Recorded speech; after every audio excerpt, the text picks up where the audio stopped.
Bonjour, bonsoir, comment ça va vous?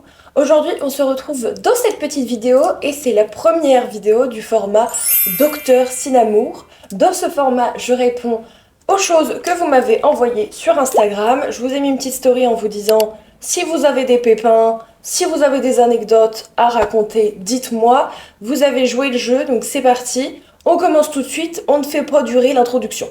Avant quand même, je fais une petite précision. Évidemment, tous les trucs que je vais lire sont anonymes. Si je mets des prénoms, c'est des faux prénoms, c'est juste pour m'y retrouver facilement. Et bien entendu, si mon conseil ne vous va pas, vous êtes évidemment libre de ne pas l'écouter. N'oubliez pas que même si vous m'avez raconté des trucs avec un max de contexte, je ne suis pas dans votre vie, je ne suis pas dans la vie de l'autre personne, je n'ai pas le contexte à 100%, donc peut-être que je vais dire des conneries.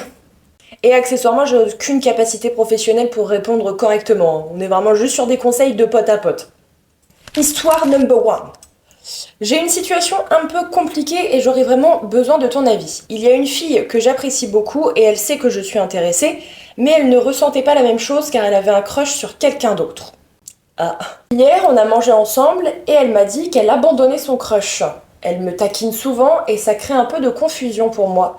Est-ce qu'elle commence à me voir autrement ou est-ce que ça reste purement amical?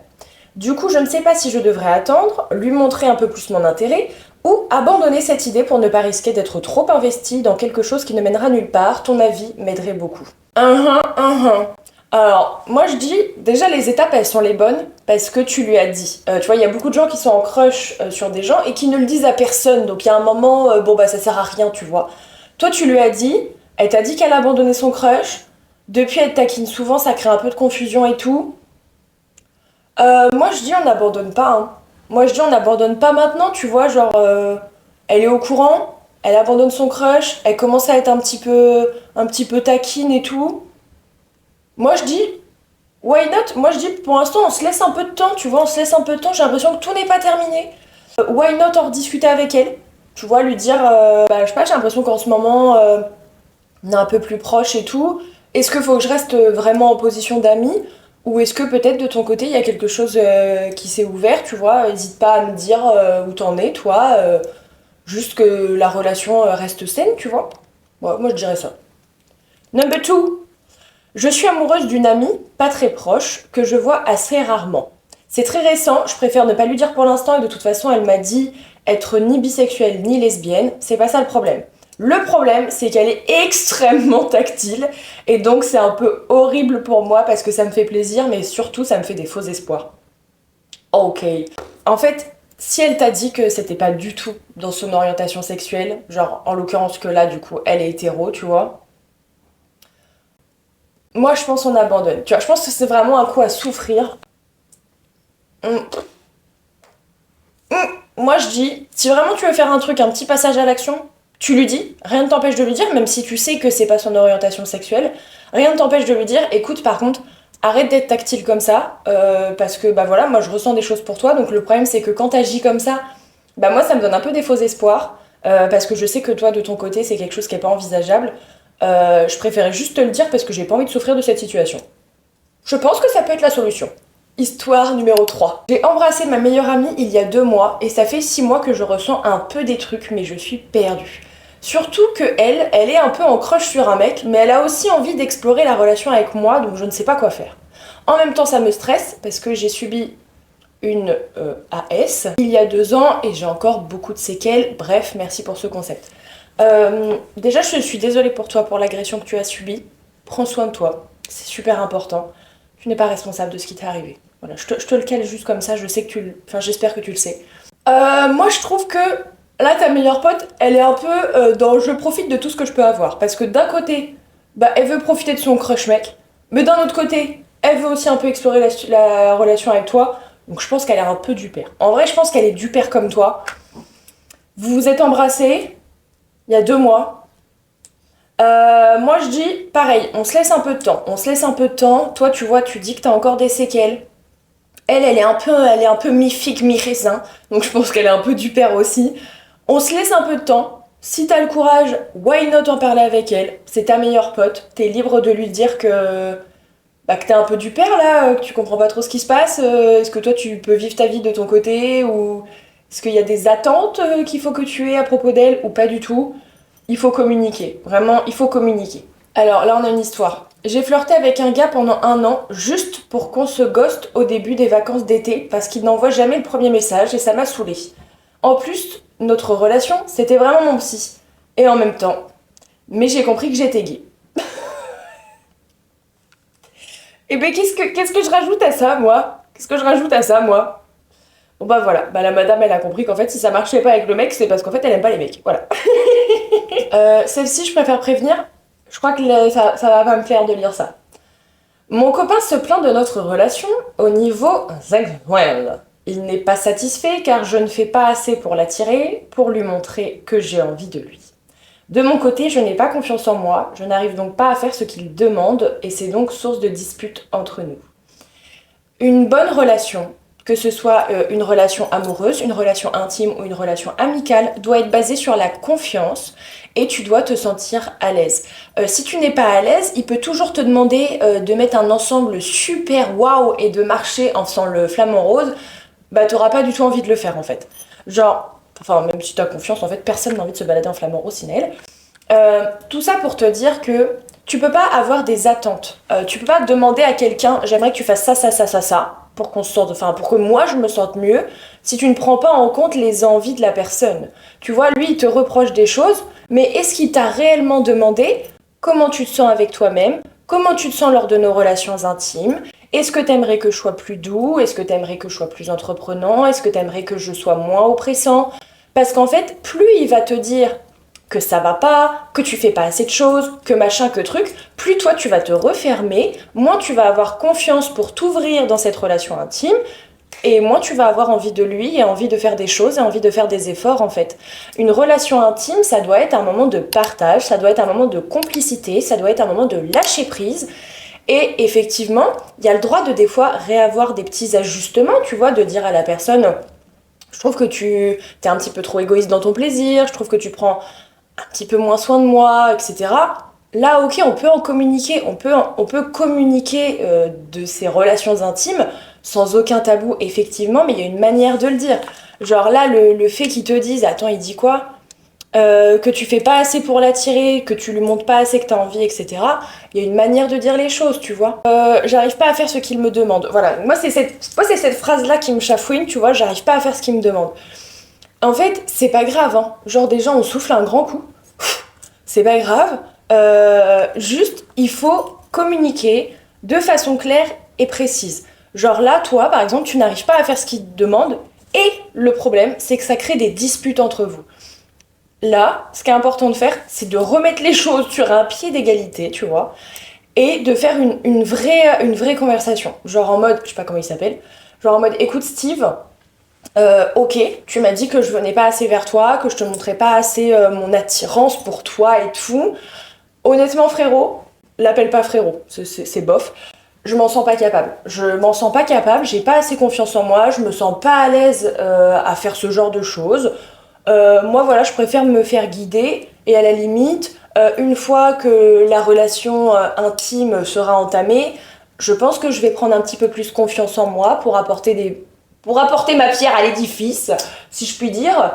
Mais pour l'instant, n'attends pas de moi que je danse la lambada avec une petite musique langoureuse pour te faire comprendre que j'ai envie de me faire sauter. Tu vois, voilà, faut dire les choses. Il y a un moment où je pense qu'il y a encore beaucoup de personnes, et c'est le cas, je suis moi-même la première concernée, on est beaucoup trop éduqués par les films, pas forcément les films pour adultes, mais aussi les films qu'on voit au ciné, qu'on voit sur Netflix et tout, où il y a tout de suite ce truc où tu sais quand deux personnes se plaisent, bam, ça se pécho, dans les 10 secondes ça ken, dans les 15 secondes tout le monde a pris son plaisir, on se serre la main, tout s'est bien passé. Dans la vraie vie, c'est pas forcément ça. Donner du plaisir à quelqu'un, c'est pas forcément facile.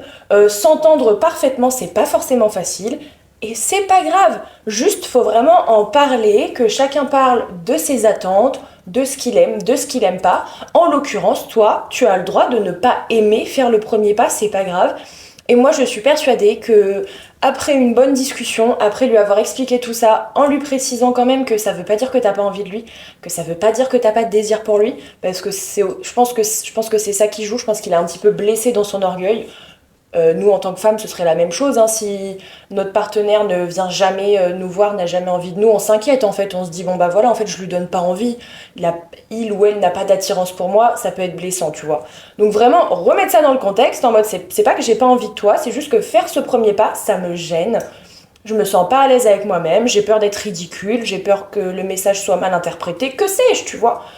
Lui dire les choses en lui précisant que ça veut pas du tout dire que t'as pas envie de lui, mais juste faire des petits ajustements. Je suis sûre que Steve peut comprendre. Je pense qu'il vraiment faut pas en faire un tabou. C'est très long, là, cette réponse. Je pense que t'as compris, t'as toutes les infos en main. Par contre, Sinel, faut pas prendre un quart d'heure à répondre par question, sinon on va jamais y arriver. On continue. J'étais en couple depuis 13 ans. Wow, ça commence à faire. 2 enfants en bas âge, mariés depuis 2 ans, maison en construction. Il m'a quitté du jour au lendemain. Monsieur, en début d'été, à cause d'une femme toxique qui le mène en bateau. Quand ils se sont rencontrés, elle était mariée depuis même pas 3 mois et venait d'apprendre qu'elle était enceinte. Donc ça, c'est l'autre dame, hein. Quelque temps après qu'il ait quitté la maison, elle lui a dit vouloir rester juste amie. Puis dans la foulée, a tenté de me provoquer sur les réseaux sociaux. Aujourd'hui, ils sont juste potes, malgré son comportement vis-à-vis de moi, la mère de ses enfants. Il a laissé sous-entendre qu'il m'aimait encore, mais ne s'en sentait pas capable de revenir. Je suis perdue, dévastée, détruite. Je ne tiens que pour mes enfants. Je veux qu'ils reviennent, je veux qu'elle paie parce qu'elle s'en sort indemne. J'ai l'impression d'être la seule à souffrir et je trouve ça injuste, je ne mérite pas ça. Déjà, moi, il y a 2, 3 petits trucs que j'ai envie de revenir. Il a laissé sous-entendre qu'il m'aimait encore, mais il ne se sentait pas capable de revenir. Mais en fait, c'est plus le bienvenu, en fait. Genre, dans votre pacte de couple, à partir du moment où tu dis qu'il t'a trompé, qu'il est parti avec quelqu'un d'autre, et que toi, du coup, tu te sens perdue, dévastée et détruite, c'est que dans votre pacte de couple, l'exclusivité était de mise, tu vois. Autant vous auriez été un couple libre, y a pas de problème. Fonce, Gérard. C'est un faux prénom. En l'occurrence, là, c'est pas le cas, tu vois. Donc déjà, il n'a pas respecté le pacte de votre couple. À partir de là, ça part mal. De deux, en plus, c'est lui qui te dit qu'il est pas capable de revenir, qui t'aime, mais qui se sent pas capable de revenir. Donc ça veut dire que le mec, déjà, il te fait perdre confiance en toi, il trahit la confiance de votre couple, il te trahit personnellement en tant que femme, en allant voir, du coup, l'autre, on va l'appeler l'autre gourgandine, là, il part voir l'autre nana, hop, il fait ses petites affaires, finalement, la nana, elle le tège un peu, tu vois, et lui, il revient au bercail, il revient à la maison. Mais en fait, t'es pas sa mère, hein, t'es sa femme, hein. Donc il doit prendre soin de toi, il doit mériter ton amour, parce que l'amour, ça se mérite. Ce n'est pas quelque chose qui est acquis. C'est pas parce que ça fait 13 ans que vous êtes ensemble, que vous avez 2 enfants, une maison en construction, tout le tintouin, que monsieur, il peut revenir la queue entre les jambes et dire, bon bah sorry, en fait, je me suis fait têche, donc je reviens ici. C'est pas comme ça que ça se passe. T'as dit, je tiens que pour les enfants. Sache que les enfants sont parfaitement conscients quand leurs parents ne vont pas bien, sont parfaitement conscients quand un couple est dysfonctionnel, ça crée des familles dysfonctionnelles. Donc on ne reste pas que pour les enfants. Je suis perdue, dévastée et détruite. C'est pas à lui de te réparer parce que c'est lui qui t'a détruite. Donc voilà, il y a un moment, tu ne peux pas t'épanouir dans l'environnement qui t'a fait pourrir. Moi je suis désolée, hein, ça va être très clair et net. Pour moi, il a plus sa place dans ta vie. Il a eu sa place dans ta vie pendant 13 ans. Vous avez construit des choses super chouettes et ça restera génial. Ça restera le père de tes enfants, ça restera une personne que tu as énormément aimée. Mais là, honnêtement, tu mérites mieux. Là, non. Là, non. Enfin, non, non. Là, je suis désolée, il ne mérite pas de revenir dans ta vie. Enfin, à un moment, c'est trop facile. Après, si tu veux pardonner, pardonne. Mais par contre, faut faire ça bien. C'est-à-dire que là, lui, il te dit, il a laissé sous-entendre qu'il m'aimait encore, mais il n'était pas capable de revenir. Mais il va te faire souffrir jusqu'à quand, en fait? Enfin, à un moment, il faut que lui, il soit clair dans ses choix, tu vois. Moi, tu m'aurais dit, il est revenu vers moi et il s'est excusé. Il a eu un moment où il s'est perdu dans notre relation, il a eu un moment où il s'est perdu personnellement. Bon, après 13 ans de couple, et 2 enfants, une maison en construction, etc., je t'aurais dit, why not en parler avec lui? Why not voir un petit peu ce qu'on peut sauver? Là, le frérot, il veut même pas sauver quoi que ce soit, il est encore du père. Tu vas pas te perdre avec lui. Toi, tu sais où tu veux aller. Et je veux juste revenir sur un truc parce que tu dis je veux qu'elle paie parce qu'elle s'en sort indemne. Ça sert à rien. Elle, en réalité, elle y est pour rien. elle a pas de pacte avec toi. Elle t'a pas promis fidélité. Elle t'a pas promis qu'elle t'aimait. Elle, malheureusement, elle est complètement extérieure au schéma. Et je comprends totalement ce que tu dis, parce que finalement, c'est elle qui a gâché un petit peu toute ta vie, pour le moment, et elle est là. Malheureusement, c'est ça. En fait, la réalité, c'est que c'est pas elle qui est coupable, parce qu'elle a pas de pacte avec toi, c'est ton mari. Enfin, ton mari, je ne sais pas si c'est ton mari, c'est Gérard, quoi, ton mec, qui avait un pacte avec toi, en fait. Elle y est pour rien, tu vois. Je comprends ta colère parce que je suis d'accord avec toi qu'il faut un petit peu de sororité et que je pense qu'il y a suffisamment de personnes sur Terre pour ne pas aller taper dans un mec en couple. Malheureusement, les choses se sont faites comme ça et la vengeance ne sert à rien à part attiser la haine et ça te fera du mal à toi et à personne d'autre. Parce que elle s'en fiche complètement, elle en veut même pas de ton mec, tu vois. Donc elle, tu la laisses sur le côté, c'est le cadet de nos soucis. C'est vraiment le cadet de nos soucis, cette jeune femme. Elle est sortie du schéma.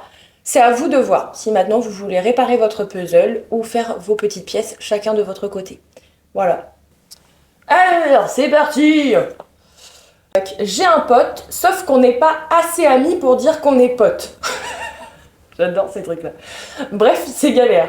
L'année prochaine, je pars dans un autre collège et j'ai peur qu'on arrête de se voir. Du coup, j'ai envie de lui dire mes sentiments avant. Sauf que j'ai aucune idée de sa réaction. Bref, c'est méga galère. Sinon, bisous. Bisous. Dis-lui. Dis-lui. Enfin, t'as un pote, vous êtes pas suffisamment pote pour dire pote. Et bientôt, tu pars dans un nouveau collège. Oh, dis-lui. Et t'as rien à perdre. Sinon, tu vas regretter. Tu vas te dire, oh mince, si je lui avais dit, peut-être que. Dis-lui. Allez, c'est bon. Coucou Sina, j'avoue que j'ai un petit problème parce que je ne sais pas du tout si je suis amoureuse ou pas. En fait, il y a un gars dans ma classe avec qui on est très proche. Il m'a déjà laissé entendre qu'il m'aimait bien, mais je ne sais pas du tout faire la différence entre si j'ai envie de me mettre avec lui ou si je veux simplement qu'on soit amis. Alors si tu as des conseils, je suis preneuse parce que je suis un petit peu perdue. PS, j'adore ton contenu, il m'aide beaucoup. T'es trop mimi. Ok, alors, honnêtement... je pense qu'à partir du moment où tu doutes, c'est qu'il y a un petit peu plus que de l'amitié. Parce que je vais te donner des exemples super grossiers, mais c'est pour que vraiment t'aies l'image du truc. Entre une personne avec qui je suis amie et une personne avec qui j'ai envie de plus. La personne avec qui t'as envie de plus, déjà, le fait que vous soyez très proches, etc., ça veut dire que quand cette personne... je vais te dire des trucs tout cons, on n'est pas obligé d'aller à l'excès comme ça, mais moi c'est mon cas parce que je suis une personne très dans l'excès. C'est-à-dire que si la personne elle te sourit, elle te fait rigoler, elle prend soin de toi... Tu sais, ça allume un petit truc dans ton cœur. Je te dis pas que t'as des papillons et que t'as le cœur qui palpite et que tu fais un malaise, on n'en est pas là. Mais tu sais, t'as un petit truc qui s'allume, tu vois. Tandis que si t'as un pote qui te fait sourire, qui te fait rire et qui prend soin de toi, t'as pas ce petit truc de doute en mode est-ce que je l'aime bien ou pas. T'es en mode ok, c'est mon pote, on passe des bons moments, il prend soin de moi, c'est mon pote. Tu vois ce que je veux dire? Moi, je pense que ça va être dans les petits détails comme ça. Je sais pas, imagine-toi des situations, tu vois, genre en mode est-ce que t'as de l'attirance pour lui, tu vois, est-ce que t'as envie de le pécho? Ou pas. Normalement, un pote, t'as pas envie de le pécho, tu vois, la question ne se pose même pas. Donc pose-toi des petites questions comme ça. Moi je dis, voilà, mais moi je dis qu'à partir du moment où tu doutes, c'est quand même qu'il y a un petit truc en plus, tu vois. Parce qu'un bon pote, tu doutes pas, tu vois. Tu me dirais, on est juste potes, tu vois. Bonjour Sinaël, je suis avec, pour rester poli, c'est un ami de plaisir, plus précisément. Avec qui j'ai eu littéralement le coup de foudre, comme si c'était lui et personne d'autre. Oh la tuile. Le problème, oui, c'est qu'après notre premier mois de rencontre, il me dit qu'il n'a pas le petit truc. Donc quelques jours après, déjà c'est gentil, t'as laissé digérer, donc quelques jours après, je lui propose d'être mon ami de plaisir. Ok. Cela fonctionne, juste un bas de moi. Un bas de moi après. Ok, j'ai compris. En gros, ça a fonctionné juste pendant 2 mois. Après, ça a coupé contact et pendant 2 semaines, il y a 2 semaines qui se sont passées, il n'y a aucune personne qui a cédé. Jusqu'à un soir où je décide de mettre mon ego de côté et de lui renvoyer un message. Cela fait 3 mois que nous avons repris les activités physiques régulières, fait des efforts et je sens que lui de son côté est terrifié par le fait de s'engager avec quelqu'un, ce que je comprends. Et je fais tout pour ne pas le brusquer, mais cela fait 3 mois que de l'extérieur on me dit « Ouais, t'es en couple en fait ». Sauf que non, car lui ne voit pas ce que je vois. Et si je lui dis, il va se braquer et fuir, alors que je sens qu'il est attaché à moi. Qu'est-ce que je dois faire? Ok. Alors moi je le connais pas, ce type. Donc il y a deux possibilités. First possibilité, juste il veut les avantages du couple, mais pas les inconvénients. C'est-à-dire les activités physiques régulières que vous entreprenez et qui se passent visiblement très bien.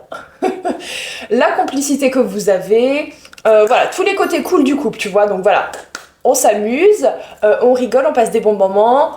Cette nana-là, elle est chouette avec moi, elle prend soin de moi, elle me met pas la pression, c'est génial. Ça peut être une possibilité. Soit, deuxième possibilité, il est vraiment du père. Voilà, il est peut-être vraiment du père. Par contre, moi je trouve ça un petit peu tracassant, le fait que tu dises que t'oses pas trop faire grand-chose, parce que t'as tout le temps peur qu'il se braque, tu vois. Ça, c'est un peu relou. Genre, en fait, moi ce que j'aime pas, c'est que j'ai la sensation, que tu as la sensation d'être sur un siège éjectable. Et ça, j'aime pas, tu vois, c'est le truc que j'aime pas trop. Euh, Après, peut-être qu'il est vraiment du père sur le fait que, voilà, il a peut-être ses propres problématiques, hein. Faut pas oublier que chacun a son histoire, chacun a ses petits pépins dans la vie. Peut-être qu'il y a ça. Moi, j'aimerais quand même que tu vérifies que ce soit pas l'hypothèse numéro un, en mode il veut juste les avantages du couple et dès que ça devient sérieux, monsieur fuit, avant que ce soit l'hypothèse 2. Tu vois ce que je veux dire? Il y a deux possibilités. Moi, ce que j'aime pas, c'est le fait que tu sois sur un siège éjectable un petit peu. Je sais pas, est-ce que c'est une personne avec qui tu peux discuter aisément ou pas? Si c'est une personne avec qui tu peux discuter aisément, moi j'essaierai d'ouvrir la conversation. Voilà. Lui dire, écoute, je comprends totalement que être en couple te terrifie, etc. Là n'est pas la question, je vais pas te demander qu'on se marie, rien du tout. Je veux juste te dire que moi, cette sensation d'être un petit peu sur un siège éjectable, de toujours un petit peu vérifier ce que je dis, etc. pour pas que tu te braques, bah, c'est un peu casse-couille. Et si tu lui dis ça et que tu le perds, bah sorry, c'est qu'il avait pas sa place dans ta vie. Voilà, moi je dirais ça. Ok, donc je vous fais un petit trigger warning. Merci beaucoup à toi d'avoir fait un trigger warning. C'est rare que les gens y pensent. Avant que tu lises le message, je vais parler de décès. Donc si tu n'es pas à l'aise, tu peux ne pas lire ce message, il n'y a aucun souci. C'est pareil pour vous, si vous n'êtes pas à l'aise avec cette thématique, n'hésitez pas à avancer jusqu'à l'histoire suivante. Je vais essayer d'être concis. Je suis un homme de 29 ans. C'est pas vrai, j'ai pas 30 ans dans 3 semaines. Bah, théoriquement, t'as toujours 29 du coup. Hein. Et j'ai du mal à me retrouver pour tout ce qui concerne l'amour. Par le passé, j'étais quelqu'un de passionné, fleur bleue, romantique, etc. Peut-être trop. Et à mes 20 ans, j'ai perdu mon grand frère dans un accident de la route 4 jours avant Noël.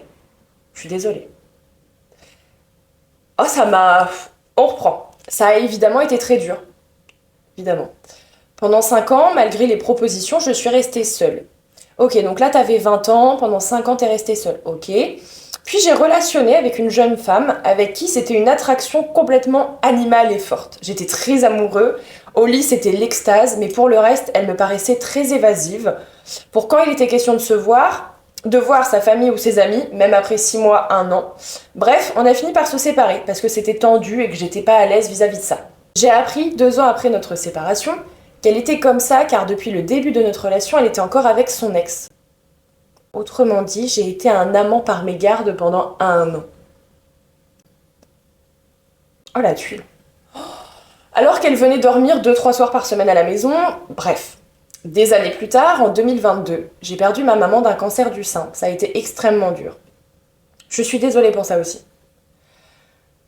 J'ai été avec elle tous les jours avant ça, je m'occupais d'elle, je la rassurais, elle était en réémission de son cancer avant qu'il revienne. Elle nous a quittés à 60 ans. J'ai envie de pleurer. Merde. Oh la tuile. Oh, sorry. Depuis, je n'arrive plus à tomber amoureux. J'ai eu 3 relations, une un peu dure à gérer, une très bien mais qui n'a pas tenu, et une autre là très récente et à chaque fois je n'arrive plus à tomber complètement amoureux. J'ai des sentiments mais rien de plus. Je n'ai pas le besoin, l'envie de voir ma partenaire plus d'1 fois par semaine. Je ne sors presque jamais de chez moi, même pour voir mes amis. Bref, c'est très dur. J'envisage de commencer une thérapie comme après le décès de mon frère, mais j'ai du mal à m'y mettre. Et on va pas pleurer tous ensemble quand même, ce serait un peu bête, bien que c'est pas grave, je pense que ça peut faire du bien. T'as dit j'envisage de commencer une thérapie, moi je vais commencer par là, avant toute chose. Si tu envisages de commencer une thérapie, c'est que tu en as besoin. Ça peut te faire que du bien. Voilà, ça peut te faire que du bien. Je pense que là, ce qui se passe, c'est que dans ton petit cœur, il s'est passé un peu trop de péripéties, tu vois. Et je pense, peut-être que c'est pas ça du tout, parce qu'encore une fois, je suis pas psy, mais je pense que inconsciemment, t'as construit une petite barrière autour de ton cœur, puisque perdre ton frère et perdre ta maman, l'histoire de la meuf qui était encore avec son ex, où t'as été un amant, bah en fait ça fait un petit peu beaucoup.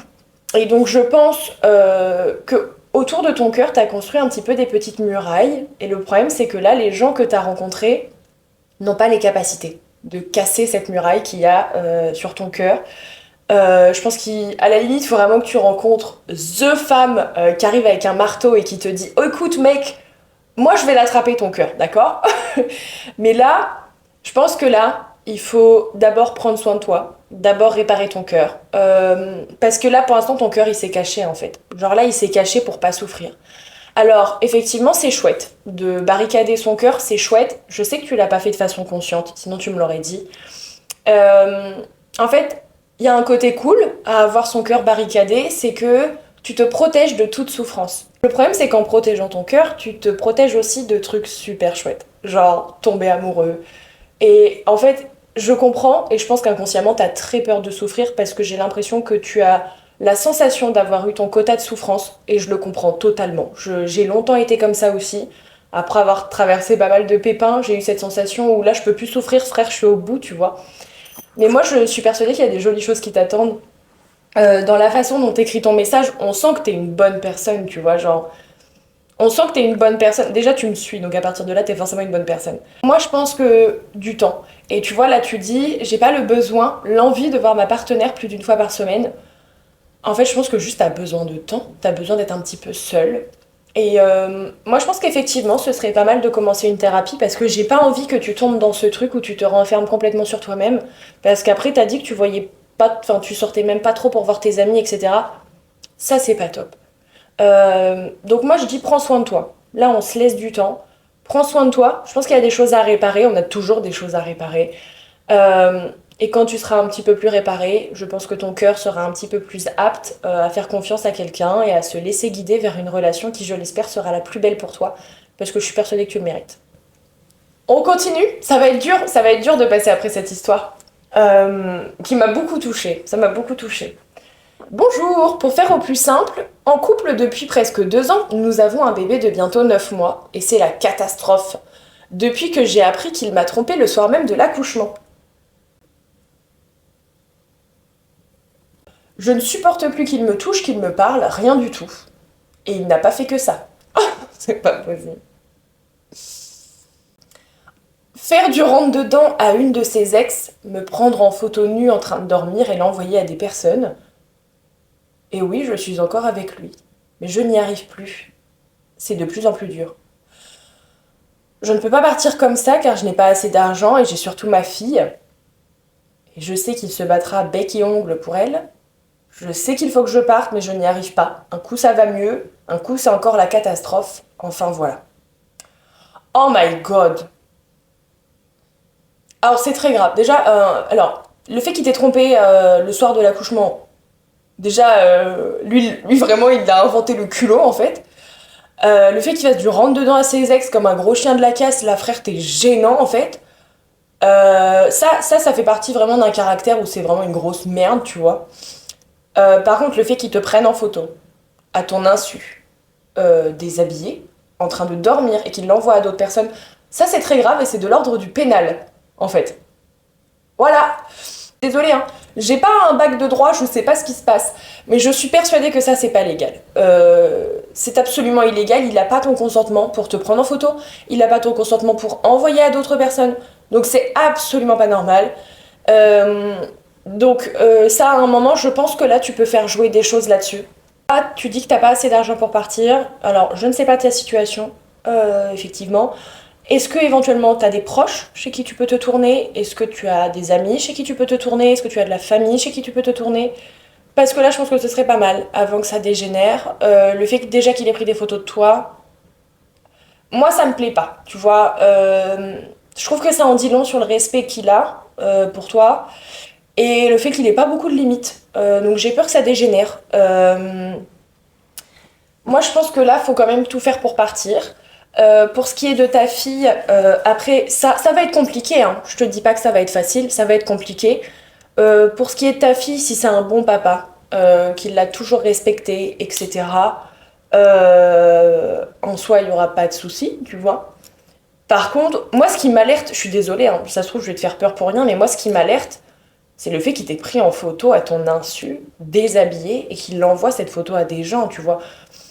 Moi, je pense que ça, d'un point de vue juridique, si t'en parles à quelqu'un de qualifié, rien que pour la garde de sa fille, je pense que ça pue un petit peu. Enfin, qu'est-ce qui, dans ces cas-là, est-ce qu'il pourrait faire pareil avec sa fille? Tu vois, on sait pas à un moment. Moi, je pose la question, hein. Voilà. Moi, je dis, là, faut se protéger, là, faut partir. Parce que là, ça devient clairement, c'est pas bien du tout. Donc, faut partir. Quitte à ce que tu partes dans quelques semaines, tu mets un max de sous de côté, t'essayes de trouver de l'aide à côté de toi. Il y a des associations aujourd'hui qui aident, essaye de te rapprocher d'une association de ta ville. Tu peux demander au PMI, si je dis pas de bêtises, si tu as besoin d'aide. Mais voilà, là tu sais pas quoi faire, moi je te le dis. Là je pense qu'il faut partir, faut mettre les voiles. Tu peux faire ça évidemment de façon la plus saine possible en lui expliquant qu'il a dépassé tes limites, que toi aujourd'hui t'as envie de te séparer, que t'as envie de faire ça dans les meilleures manières possibles. L'idée c'est pas de déclencher une guerre, tu vois. Voilà, t'as mon petit avis, je suis désolée, j'ai un peu dit mon avis en boule parce que j'ai un peu... Voilà. Voilà. Voilà, messieurs, dames, c'était la dernière histoire. J'en ai encore plein d'autres. N'hésitez pas à me dire si ce format vous plaît et j'en referai un avec grand plaisir. Je vous remercie de m'avoir écouté. Si jamais il y a des petites histoires où vous n'êtes pas forcément d'accord avec mes avis, n'hésitez pas à donner les vôtres dans les commentaires. Encore une fois, en toute bienveillance, évidemment. Je vous fais des très gros bisous. Je vous remercie d'avoir regardé cette vidéo. Et je vous dis à vendredi prochain puisque se retrouve sur YouTube tous les vendredis à 20h.